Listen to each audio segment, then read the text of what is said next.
Welcome back to another episode of the Daily Vedantic, and today's reflection is on worrying. Famous hedge fund manager, biggest hedge fund in the world. The founder of it his name is Ray Dalio. And Ray used to carve out blocks of time every year to go see Swami, our teacher, in the show notes if you want to learn more about Swami. And please graduate beyond these episodes to reading Vedanta Treatise.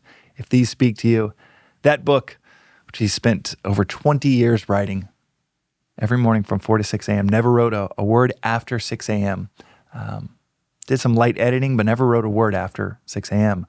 That's where you should go. This is just an on-ramp to that highway of this philosophy.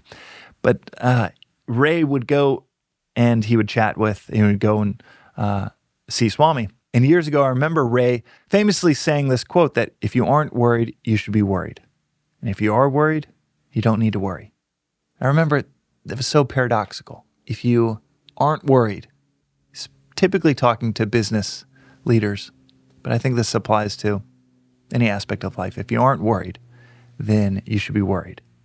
But if you are worried, then you shouldn't worry. Years later, I would find out that Swami says this. He says, if you aren't worried, you should be. And if you are worried, don't worry. That's his actual quote. So it's hilarious how you can find this Vedantic wisdom in the unlikeliest of places. Well, it's quite likely that great leaders hyper competent people have found timeless wisdom to help guide them. But that phrase and that paradoxical approach to worry makes perfect sense in the Vedantic lens, where the Vedantic view is to not be an optimist that's ignorant of the fact that things will go wrong. It's also not to be a pessimist, where you expect things to go wrong. It's to be a realist. It's, as the adage goes, it's not just to see the light at the end of the tunnel, but to see the next tunnel too. To be a realist. And how does that relate to worry? Well, it's really simple. Swami will say often that to expect the worst is to be a pessimist, but to be prepared for the worst, that is to be a philosopher. So when there is something that we're worried about, it should take up some room in our minds. We should dedicate our intellect to chopping up and figuring out what it is we're worried about, understand what we're feeling, and to be prepared for any worst case scenario. But we should not expect it. By design, when you can prepare for that worst case scenario, then you don't need to worry about it anymore. Bertrand Russell had this famous convention that he said, get comfortable with the worst case scenario, and then all other cases become more likely. So you understand it, you look it right in the eye of that worst case scenario, and you prepare for that. Death will happen. Failure will happen. Hopefully you have enough of that early on in life to realize the blessings right on the other side of that. My sister passed away when I was 15. I no longer fear death because of the incredible stress blessings that had on the other side of it in my life. And I know of others around her. Or failure. My whole 20s was just failing. And every time it was failing forward, as they say. I was so much smarter. And in many ways, I was getting a PhD in business and life and myself through that exercise that is invaluable. It is the foundation upon which all kinds of career successes have taken place.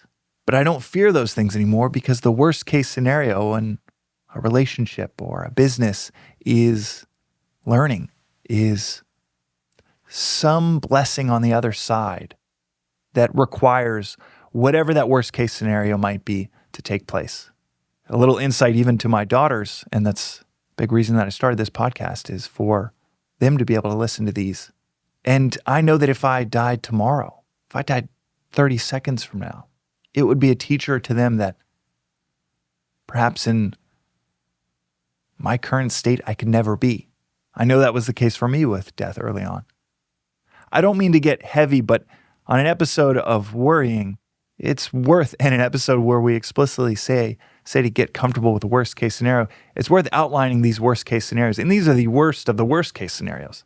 Most of the things we worry about are, did I get a parking ticket? How am I going to be able to afford this? Or I hope this doesn't happen in my job. Prepare for those things. Preparing for them, not expecting them. Do not expect them because that is pessimism. But to be prepared for them, that is philosophy. And if you worry about them enough to be prepared for them, then you don't need to worry about them. That is today's reflection on the Daily Vedantic. We'll see you next time. Thanks for listening to the Daily Vedantic.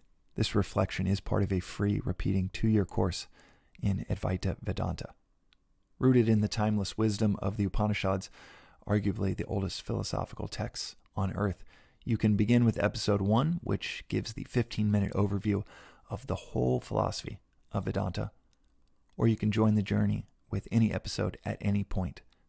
But the critical aspect of this course, of understanding and mastering anything, is to study and reflect, even for 10 to 15 minutes on the timeless each day, preferably at the start of your day. As is said in this philosophy, reflection is 100,000 times as powerful as listening. So listen, journal, sit with, discuss these concepts, or ask questions at thedailyvedantic.com with our AI-powered chatbot informed by about 700 episodes here, as regularly as one can if you want to see clarity and peace almost effortlessly unfold in your daily life. And if it doesn't result in a near immediate increase in clarity and peace, then toss aside and feel free to never listen again. One of the things that you might notice is after 7 or 8 days in a row, this doesn't feel like a discipline. This feels like a visit with a best friend to dive into the timeless with daily reflection. Within a few days, it becomes one of your favorite parts of the day. You can also find out more, including news about in-person events in Los Angeles and beyond, at the Daily Vedantic on Instagram or through our weekly newsletter at thedailyvedantic.com. Additionally, check out the links in our show notes for more resources like the books that are mentioned most frequently in the episodes, including Vedanta Treatise, perhaps the simplest and most straightforward read on this philosophy I've ever come across. Until next time, and from the entire team that works on the Daily Vedantic project, thanks for listening.